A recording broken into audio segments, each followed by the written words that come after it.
Welcome back, folks. Speaker John Boehner hangs on. However, he has the largest defection in over 90 years. The 2016 horses are starting to jockey for position. As Mike Huckabee resigns from everything, Christie is kissing Jerry Jones on national television, and Jeb Bush announces his new pack in Spanish.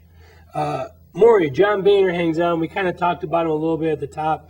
I'm really disgusted with the pathetic country club Republican leadership. I think the new guys at the bottom, the Trey Gowdies, Louis Gohmerts, some of these new guys, new blood, are good, but the leadership is really pathetic. Let's bring it up to date. No matter what you might say about Boehner, there wasn't a heck of a lot he could do, because as long as Harry Reid was the chairman of the Senate, any legislation that they passed on the Senate but he was didn't even dead look on arrival. The part. He didn't look like he was a fighter. He looked like he was a pathetic little lapdog. I mean, even if you can't win, look like you want to win. Well, okay. Show me something. Well, the point is, I guess he's a compromiser. The only thing that's going to happen now is what we said before. If the states start showing some real gumption, because most of the states today are controlled by Republican assemblies. If they make a lot of noise, go to the courts and really go after this president who has shredded the Constitution, and probably the worst degradation of our Constitution has been done by this man, and he laughs at it as if, well, do me something, sue me. One of the first things, and one of the biggest things that the states can do, is they could try to stop this illegal invasion, because the people are going all over the country and they're being flooded into our schools and our hospitals and everything else in society. That's probably the first place that the states could stand up and put a wall against this president. Well, also, now, the Obamacare has gotten so suffused into all aspects of health, I don't think they'll be able to get rid of it as such, but people are now finding out it's very costly. You can't see your own doctor. Premiums are going up. I think what we're finding out is that we weren't insuring more people. We were taking the insured and letting them insure the uninsured. That's exactly right. So the thing is, but unfortunately, we are now in a situation when this Warren lady from Massachusetts, this Harvard professor, I mean, how the faux Cherokee? I mean, I don't care what she is. The point is, who do we have to look up to? I mean, especially in the kind of communication system we have today, you need a fist on the table. You need somebody who's strong, who can. Actually, Huckabee is probably the most articulate of the whole group. He had that show, and he had some good ideas and so on. I don't think he'll be a serious candidate, but the point is, my God, isn't there somebody there that can rise above the crowd and inspire them and make them feel like this country? The closest guy that I can see to a Reagan-esque type of deal is Scott Walker in Wisconsin. But he has no national recognition. None. However, he does have the track record. I mean, he's done it. It's too. He's balanced the budget in Wisconsin. Cost $100 million. The only reason that Jeb Bush even is talked about, Jeb Bush will be like Romney. A nice guy, comes from the right background, and he'll have a lot of money available to him. But he's seems like a very ordinary type of person. Doesn't seem to be a leader. Show me a leader. Show me somebody that people can look up to. It doesn't have to be a messiah, but it can be somebody that they hang on every word that he speaks and knows that he will make things happen. You're going back to the speakership.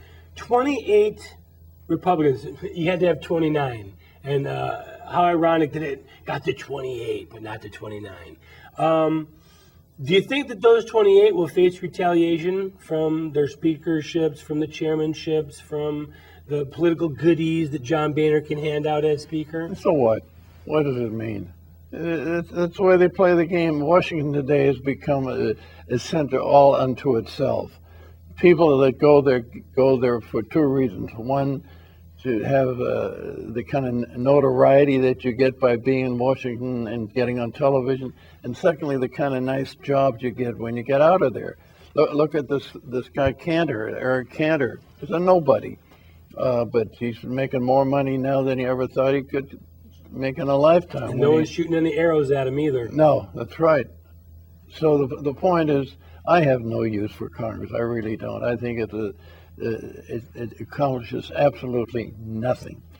So if you don't have a president who has the desire the patriotic desire to keep this country going the way it can by itself, with all these millions of small businesses, somebody that people can look up to. Reagan, the one thing Reagan had is people looked up to him as a leader. And he had charisma. And when he talked, you wanted to listen to But what the point is, he had people around him that gave him good advice. He wasn't the smartest guy in the world, but he had some pretty smart people with him who he understood. I remember the day after, and he was outspoken. The day after he was elected, somebody said, what's your situation in the Middle East? He says, well, Arafat is now head of the Palestinian movement. Will you meet with him? He says, I wouldn't consent to meet with a crook like that or a terrorist. I mean, he made no bones about how he felt about things. And he went according to his feelings and according to what was considered the decent thing to do. So now you've got Jeb Bush announcing his new PAC. You talked about Jeb in Spanish. He's going to have that issue hanging over his head. He's going to have Common Core hanging over his head. That's not hanging over his head. That's a plus. He's catering to the Hispanic element in this country. I think Christie going to the Dallas Cowboys playoff game and kissing and hugging Jerry Jones. These are ordinary people. He's trying to make his move.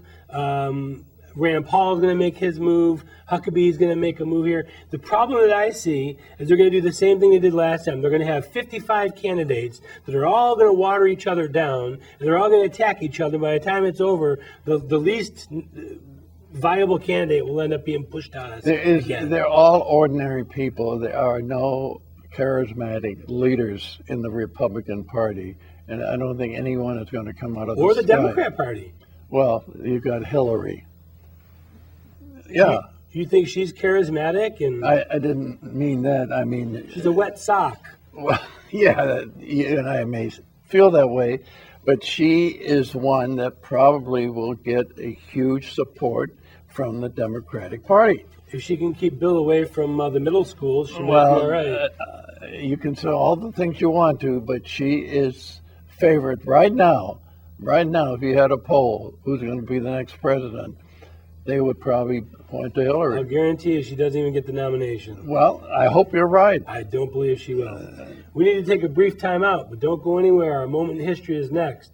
But first, who is this influential American? He was born on a Virginia plantation near Port Conway, Virginia, served as the 4th President of the United States, and is often called the father of the Constitution.